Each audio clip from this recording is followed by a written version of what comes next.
Olá, você está assistindo ao programa Café com Direito, aqui na TV Master, a primeira e única toda nossa. E como eu faço questão de afirmar toda semana para você, telespectador, o objetivo do programa Café com Direito é para poder deixar você cada vez mais informado do conhecimento jurídico. É para que você possa acompanhar a evolução do direito, porque o direito ele está aí para acompanhar a evolução da sociedade. E isso só é feito porque tem o cidadão que quer tirar essa situação que está aí posta, quer mudar, ele encontra no advogado a pessoa que vai buscar isso, e o judiciário, quando afirma e muda uma legislação de tanta jurisprudência, de tantas decisões, acaba mudando e obrigando até o legislativo a fazer aquilo que ele deixou de fazer tempo atrás. Não tem jeito, a gente tem que forçar essa evolução, e é o judiciário nesse momento que está fazendo esse papel, retirando aí algumas críticas que a gente já apresentou em programas anteriores. E para fazer isso, nós estamos aqui do lado de uma pessoa que tem um papel importantíssimo nessa questão da evolução do nosso direito, do direito brasileiro. Eu estou falando de Maria Berenice Dias, desembargadora do Tribunal de Justiça do Rio Grande do Sul, vice-presidente da IBDFAM, Instituto Brasileiro de Direito de Família, especializada em direito homoafetivo, advogada, e uma informação, foi a primeira mulher a ingressar no Tribunal de Justiça do Rio Grande do Sul. Autora de vários livros publicados, tudo em relação ao direito de família. Doutora Berenice, seja muito bem-vinda ao programa Café com Direito. É uma alegria, olha, conhecer esse programa de vocês dentro desse aspecto da café, direito, focado na discussão. Acho isso perfeito. Acho que as coisas só tendem a mudar no momento que as pessoas conhecem. Eu acho que o conhecimento, olha, é o trajeto da liberdade. Então, acho que isso é muito significativo. Nosso telespectador vai ficar muito honrado, até porque nós vamos tocar sobre um tema que ele é um tema que está em... É o tema do momento, justamente por conta das mudanças que nós já estamos conseguindo, alguns resultados. E a pergunta vai ser bem direcionada em relação a isso. Como está o direito homoafetivo hoje no Brasil, após a brilhante decisão do STF? Pois é, acho que há um divisor de águas, né? A questão do direito das pessoas do mesmo sexo, que eu chamo de direito homoafetivo, antes e depois dessa decisão corajosa, né, de vanguarda, se posicionando. Acho que uma das coisas mais bonitas que eu já ouvi na minha vida foi aquele julgamento que eu acompanhei do Supremo Tribunal Federal. Eu estive lá, fiz a sustentação oral com um amicus curiae em nome do IBDFAM, e acho que a partir daquele momento, cuja decisão teve um efeito vinculante, né, erga omnes, ou seja, ninguém pode dizer que não é. Isso até já provocou mudanças de posição no próprio Superior Tribunal de Justiça, 5 dias depois do julgamento do Supremo. Relatores voltaram atrás dos seus votos em função disso. Então, assim, agora se pode dizer que nós temos no Brasil um direito homoafetivo, né? Um direito homoafetivo que ainda não está legislado, mas já está reconhecido como um direito no âmbito do direito das famílias, como eu prefiro. Acho que não se fala mais direito de família, mas em direito das famílias, é um conceito plural, em face dessa decisão do Supremo, que nada mais fez do que referendar o que vinha a jurisprudência Brasil afora, já reconhecendo e deferindo a esses pares de pessoas do mesmo sexo, que na ausência de lei, por omissão do nosso legislador, que simplesmente se nega a legislar há tanto tempo, né, essa omissão, dentro desse vácuo, né, dessa lacuna no aspecto jurídico, veio preencher por uma interpretação da Constituição, olha, de conformidade com os princípios constitucionais e com a realidade do mundo de hoje, porque não dá mais para falar em justiça cega, não. Você tem um livro que tem como título O que diz a Justiça sobre a homoafetividade. Vai mudar, vai ter que reeditar esse livro, fazer uma edição ampliada agora? Com certeza, né? Olha, esse livro é bem paradigmático, porque ele trouxe as 7 primeiras decisões do Brasil deferindo algum tipo de direitos homossexuais. E agora, quando eu fui fazer a sustentação oral, eu pude dizer, né, perante os ministros do Supremo, que nós já temos mais de 1000 decisões reconhecendo direitos aos homossexuais. Quando eu pensei em reeditar essa obra, eu fui ver assim, olha, não cabe mais dentro de um livro. Aí que eu resolvi fazer um site, né, fazer um portal, onde eu trouxe disponível as decisões em todos os aspectos deferindo algum direito. Porque essa é uma falha que nós temos ainda no nosso Poder Judiciário, já levei essa sugestão ao próprio CNJ, assim, não temos acesso do que diz a Justiça. Né? Ou seja, onde é que estão as sentenças dos juízes, que são sim fonte de jurisprudência, o que dizem os tribunais. Nós temos 94 tribunais no país, então se a gente quiser saber o que pensa um tribunal, temos que entrar no site do tribunal. A maioria deles não tem uma funcionalidade muito boa, diga-se de passagem, e depois você tem que, não sabe em que forma pesquisar e procurar, e há um equívoco terrível, né, que diz assim, as uniões, as ações que tramitam em segredo de justiça não pode ser divulgado. Isso é bobagem, é só tirar o nome, bota as iniciais, ou tira as iniciais, bota X, não sei. Mas sabe, não pode sonegar a quem trabalha com o direito ter acesso às decisões da justiça, porque é com isso que o profissional encontra subsídios, né, para fundamentar suas ações, principalmente em aspectos onde não tem lei. Onde o profissional, que o advogado, vai encontrar meios para fundamentar um pedido, não só na doutrina, mas também nos antecedentes de jurisprudência. Ó, já teve um tribunal daqui ou de lá que já julgou num determinado sentido, sabe? Então, assim, foi isso que eu procurei trazer. Então, de fato, não dá mais, né? O que diz a Justiça agora, assim, é o que diz o Supremo Tribunal Federal. Acho que esse é o mais significativo. Como eu comecei antes a comentar, a questão que a evolução do nosso direito, ele está vindo pelo advogado, primeiro pelo cidadão, o advogado, aí vem os juízes, aí as cortes superiores. Aí a questão que a gente poderia falar, essa fonte de direito, não seria essa jurisprudência que seria essa fonte de direito, ela não fica mitigada na medida que, como você mesmo falou, ela não vai para o site, você não tem esse site. Mas isso você não deixa o cidadão órfão na permanência ou na briga constante desse direito, ou até, como eu vinha falando, para obrigar o próprio legislador a já fazer um projeto, a já estar com um projeto, ou até lei em relação a isso? Acho que senão, assim, ó, essa falta de um link geral, onde se tivesse acesso a todas as jurisprudências, em todos os termos, não estou falando só nesse segmento de direito de família, direito homoafetivo, não. Acho assim, o legislador seria mais ágil, se flagraria mais nas suas omissões, porque sempre assim, o fato vem antes da norma. As coisas acontecem, as coisas mudam na nossa sociedade. Daqui que o legislador chega, o que primeiro chega? Primeiro chega o cidadão no judiciário por meio de quem? Por meio do advogado. Mas o advogado, em primeiro lugar, ele tem que estar capacitado, ele tem que estar qualificado para conseguir justificar um pedido de um direito que ainda não está na lei. Né? Então, assim, a lei, ela sempre é um pouco retardatária. Então, assim, se a gente tivesse acesso aos outros antecedentes, né, a outras decisões dos outros tribunais, acho que isso, assim, facilitaria o trabalho não só dos advogados, mas também o dos juízes e magistrados, e acho que também traria subsídios ao nosso legislador. Acho que as coisas andariam um pouco mais rápido. Por exemplo, a gente tem agora, com essa decisão do Supremo, o reconhecimento da união estável homoafetiva. E a conversão em casamento? Em que pé ficaria? Como é que vai ficar essa questão?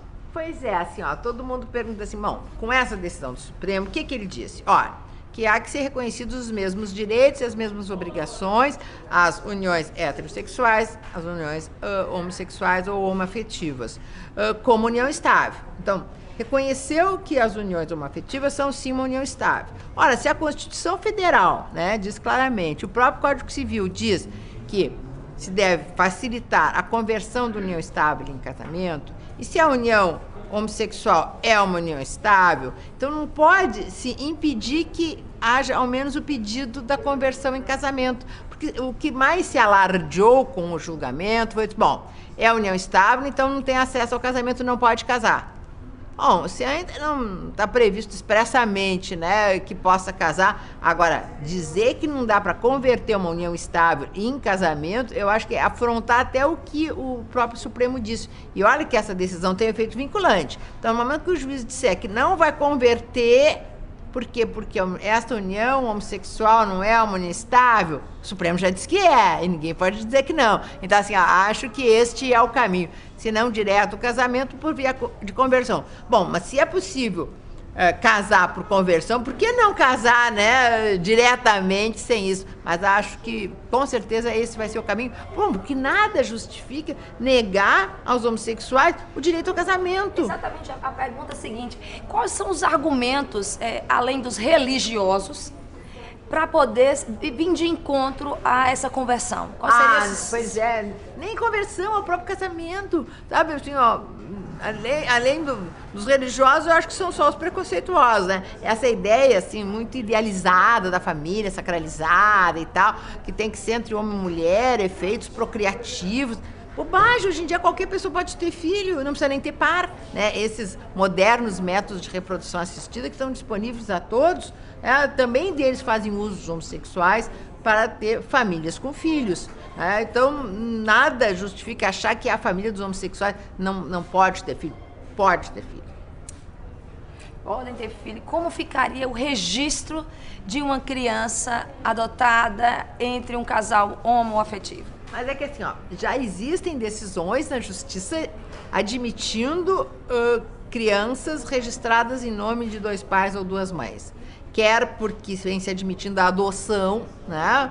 Ou seja, uma criança é adotada por dois, então, homens ou por duas mulheres. E também assim, ó, a outra possibilidade muito frequente, porque que sempre aconteceu? Assim, quando o casal formado por pessoas do mesmo sexo resolviam ter filhos, via adoção, um deles se candidatava à adoção, ia lá, se habilitava, não dizia que era homossexual, também ninguém perguntava. Então, essa habilitação ela não era feita de uma forma completa, ou seja, não era bem feita.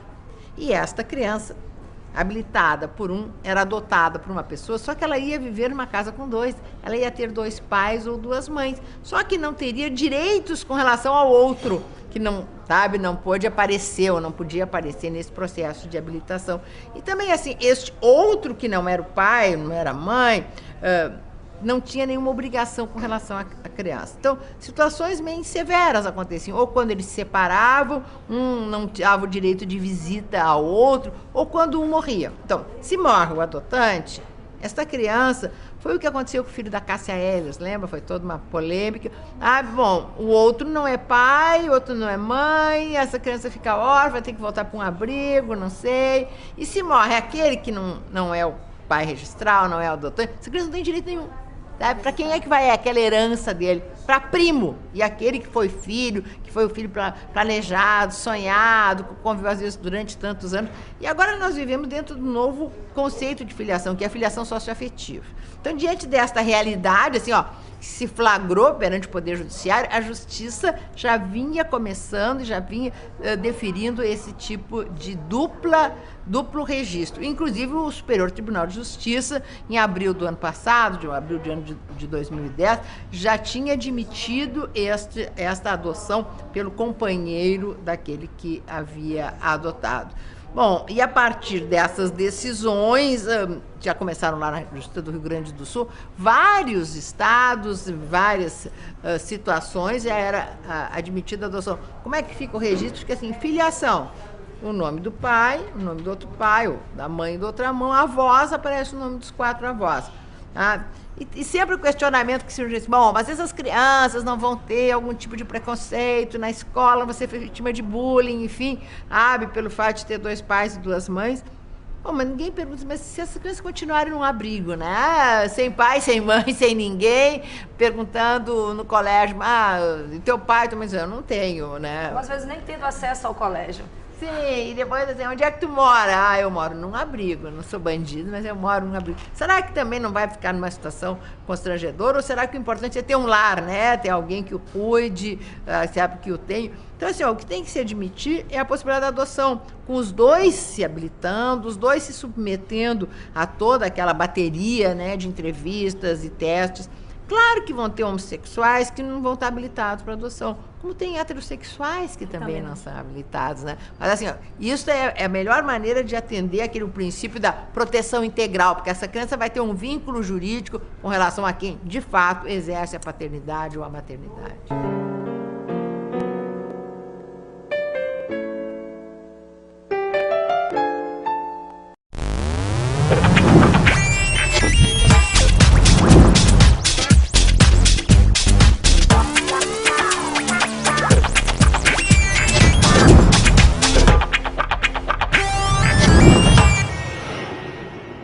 A Perfumes e Companhia completa 7 anos e quer presentear você com ofertas pra lá de aromáticas. Inglês Lavanda Atkinson de 25 por R$19,90. Animale Feminino de 92 por R$69,90. Ferrari Homem de 139,90 por R$59,90.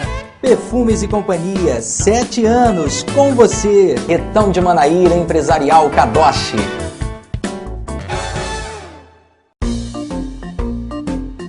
Spa,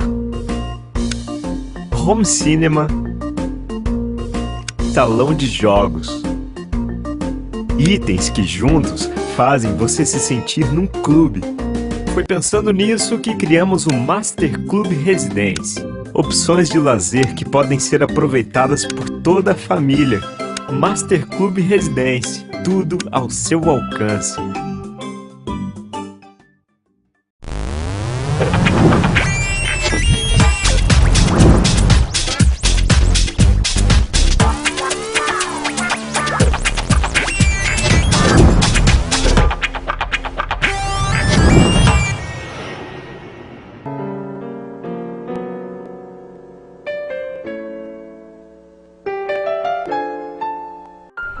Depois da polêmica em relação agora à união estável entre homossexual, a gente vai falar um pouco sobre o divórcio. Tanta luta para se legitimar uma relação afetiva. Vamos falar um pouco sobre essa nova lei, que não é tão nova, mas ela ainda contém aí alguns elementos polêmicos, que foi a emenda 66. Como anda o divórcio no Brasil? Ah, muito bem, obrigada. Nossa, depois da emenda essa, sabe assim, ó, nós acabamos rompendo aquela nossa tradição muito intervencionista do Estado. A gente se dá conta, assim, o porquê que as pessoas precisavam se separar, processo de separação demorado, para separar amigável tinha que ter 1 ano de casado, quase como, sabe, aquele a gente compra eletrodoméstico que tem termo de validade. O casamento era assim, menos de 1 ano ele continuava valendo, ele continuava existindo, né? Então, assim, precisava prazo, ou precisava causa, ou precisava uma ação contra o outro, sabe? Com identificação de culpados ou decurso de prazo. Depois disso, precisava esperar 1 ano para converter separação em divórcio. Para divorciar direto, precisava esperar 2 anos, né? Para decretação do divórcio direto. Por quê? Por que o Estado tem essa tendência, qual é a justificativa de intervir dessa maneira no princípio da liberdade das pessoas, no princípio da autonomia da vontade? Ou seja, assim, ó, por que a pessoa não pode sair do casamento? A pessoa é livre para entrar, mas ela não é livre para sair. O Estado parece que tentava amarrar as pessoas dentro do casamento. Bom, via de consequência, o que acontecia? E como a união estável foi elevada pela Constituição Federal à condição de união estável, e a legislação, em princípio, concede os mesmos direitos, não tem muita diferença, sabe, das consequências jurídicas da união estável e do casamento, as diferenças que tinham no âmbito do direito da sucessória e tal, toda aquela confusão, sabe, sobre onde vai incidir, vai se quantificar o direito de concorrência sucessória, que era a grande diferença entre casamento e união estável. A partir dessas posições últimas do Superior Tribunal de Justiça, virou tudo igual. Então, assim, ó, então o que vai fazer? Casar ou viver em união estável é mais ou menos a mesma coisa, só que assim, ó, para acabar com a união estável é fácil, muito complicado de acabar com o casamento. Então, simplesmente as pessoas resolveram não casar, né? Resolveram viver em união estável. Então, assim, eu acho que muito em função disso, e assim, ó, por não ver qualquer justificativa, e esse foi o movimento do próprio IBDFAN, foi o IBDFAN quem apresentou esse projeto de emenda constitucional, simplesmente dizendo, olha, o casamento pode ser dissolvido pelo divórcio, ponto. Aquela parte final do dispositivo constitucional que diz assim, ó, mediante a separação, prévia separação por 1 ano, ou separação de fato por 2 anos, aquilo ali caiu. Se caiu, ficou derrogado. Então, a única forma que tem de dissolver o casamento agora é através do divórcio. Separação não tem mais. Os processos andando de separação, olha, ou passam a resolver e decretar o divórcio, ou se houver alguma não concordância por parte dos dois, né, o juiz tem que acabar com o processo, extinguir o processo, sabe, por impossibilidade jurídica do pedido, porque o pedido de separação não tem mais proteção legal. Porque a discordância de qualquer um deles, né, do autor ou do réu, sabe, não influi a que se decrete o divórcio. Basta um querer a decretação do divórcio. Então, até o processo de separação em andamento, ele ou decreta o divórcio ou o processo acaba se houver discordância de ambos. Há uma corrente contrária a toda essa, que aponta várias irregularidades, várias inconstitucionalidades em relação à emenda 66. Uma delas é em relação à culpa. A outra mencionada é o esvaziamento do contrato casamento e principalmente a falta que teve em relação à falta de cuidados ou de respeito mesmo em relação à questão da religião, já que a separação é um requisito que está envolvido intrinsecamente com o casamento religioso na religião católica. A senhora... O que a senhora tem a falar em relação principalmente a esse esvaziamento a partir do momento que não há sanção no casamento, na questão da culpa ou não, na hora de decretar se tem direito à pensão, se não tem direito à pensão, isso em uma ação à parte? Eu só não sei se... O que será que esvaziou com o casamento, hein? Olha, eu acho que o casamento ficou muito melhor. Acho que as pessoas ficaram até um pouco mais responsáveis, né? E as pessoas ficam dentro do casamento enquanto querem, enquanto isso seja vontade, né, das pessoas. Eu acho que isso só gera mais responsabilidades. E depois, assim, ó, parece uma coisa assim um pouco voyeur, né, do Estado. Preciso declinar causas porque eu quero sair do casamento. Não, o amor acaba, né? E depois, assim... decretar culpas, sabe? Será que preciso dizer ou atribuir responsabilidade para alguém? E olha, nem para efeitos de fixação de alimentos cabe esse questionamento de culpas. Em primeiro lugar, porque o presídio está cheio de gente que ganha alimentos, né? E é culpado, e perquirir culpa também invade um pouco, sabe, o princípio da direito à privacidade das pessoas, né, da intimidade das pessoas, então nada justifica isso. Sempre vem aquele velho argumento assim, mas será que... E sempre vem a culpa por cima da mulher, né? Aquela mulher que passou o marido para trás e tal, ele vai ter que pagar alimentos? Vai, porque mesmo com a identificação de culpas, havendo a prova da necessidade, ele vai ter que pagar.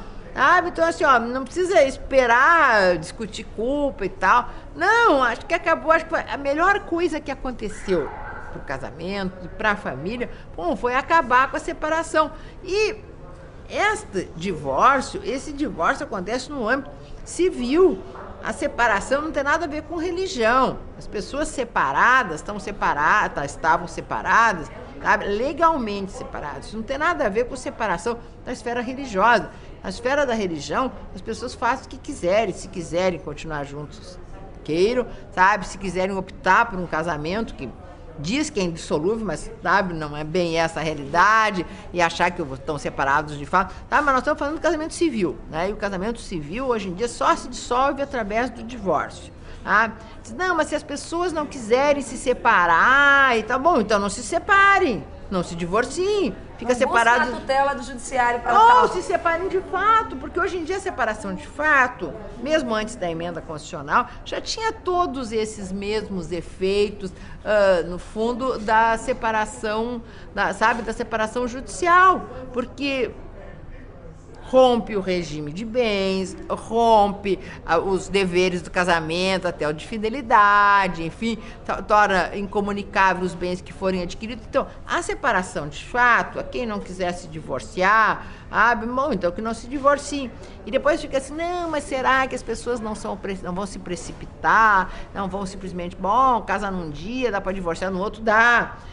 Mas não precisa um prazo de reflexão. Também as pessoas podem refletir o quanto quiserem antes de divorciar. Não precisa o Estado dizer quanto tempo tu vai ter que pensar. Diz, tu tem que ficar pensando 1 ano se tu vai sair do casamento ou não. Porque também o príncipe pode virar sapo, né, na lua de mel. Então volta, bom, acabou o casamento, né? Então assim, essa interferência exacerbada do Estado na vida íntima das pessoas, na vida afetiva das pessoas, sabe, sem que tem alguma justificativa para isso. A mantença da família, mas a família não se mantém pela imposição estatal do casamento, sabe?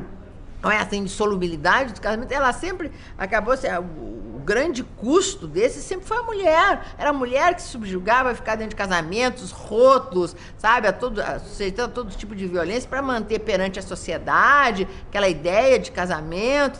Então, isso acabou, nós estamos assim numa outra era.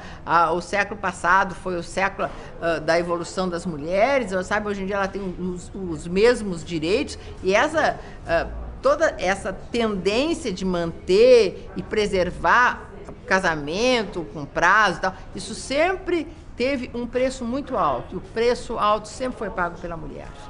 A gente nota a evolução do direito civil, porque o foco antes, que era o patrimônio, passou na pessoa.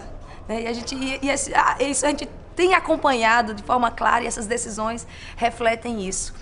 O projeto, né, do Estatuto da Família, ele englobaria tudo isso? É algo que você defende, você não defende? Se defende, com que objetivos?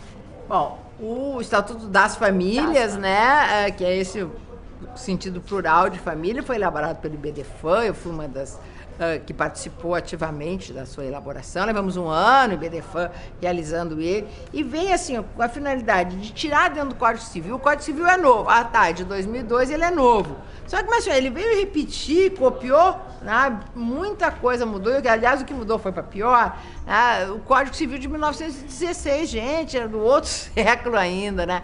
E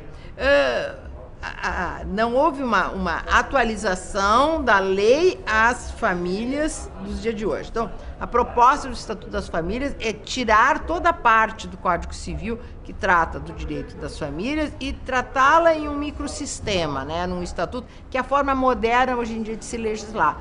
Tá? Ver o estatuto do idoso, né, do próprio estatuto da criança e do adolescente, ou seja, normas de direito material, normas de direito processual, normas de direito penal, tudo dentro de um sistema que atenda um determinado segmento, e o direito de família vinha todo englobado nessa.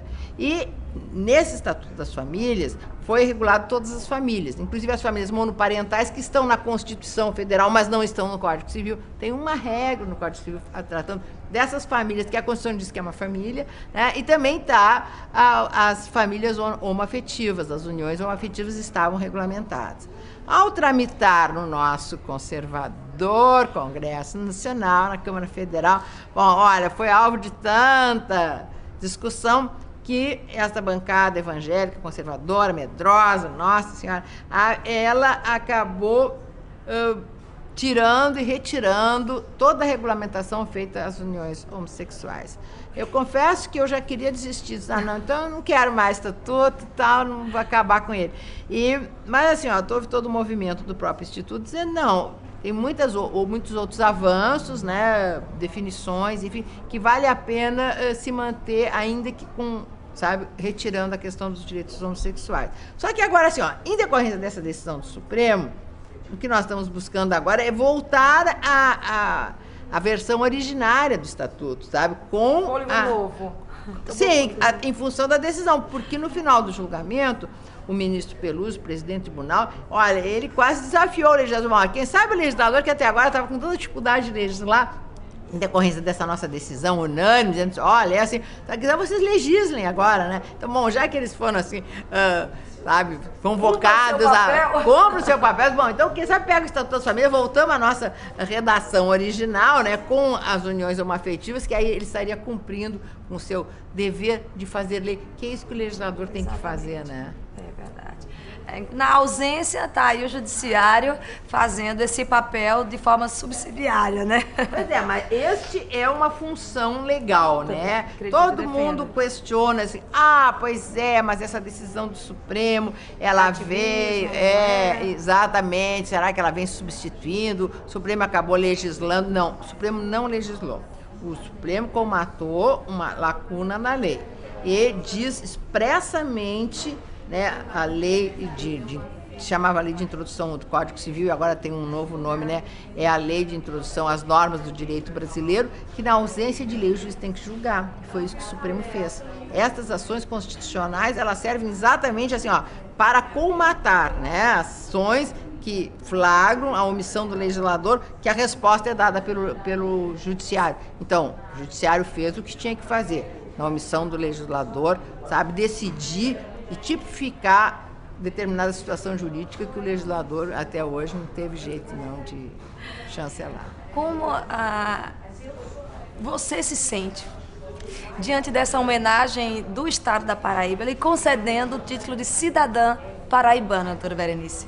Nossa, olha, eu fiquei absolutamente emocionada, porque assim, é uma luta que eu venho empreendendo há tanto tempo. Esse é um estado que eu tenho uma vinculação tão grande, sabe? Muitos sonhos que eu tive, né?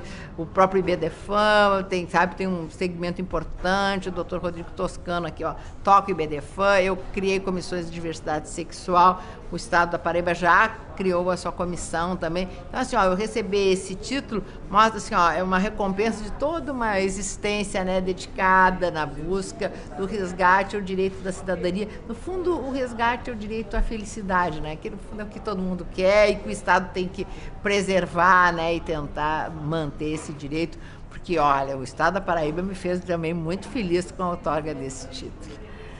Pois é, nós que fazemos o programa Café com Direito temos assim temos só que agradecer a sua disponibilidade, principalmente esse carinho com o público paraibano, nos conceder essa entrevista. E agradecer de coração e dizer que o programa Café com Direito está aberto para essas novas discussões, né? E nós só temos mesmo que agradecer a você, telespectador, que acompanha a evolução do direito aqui pelo Café com Direito. Até a próxima semana.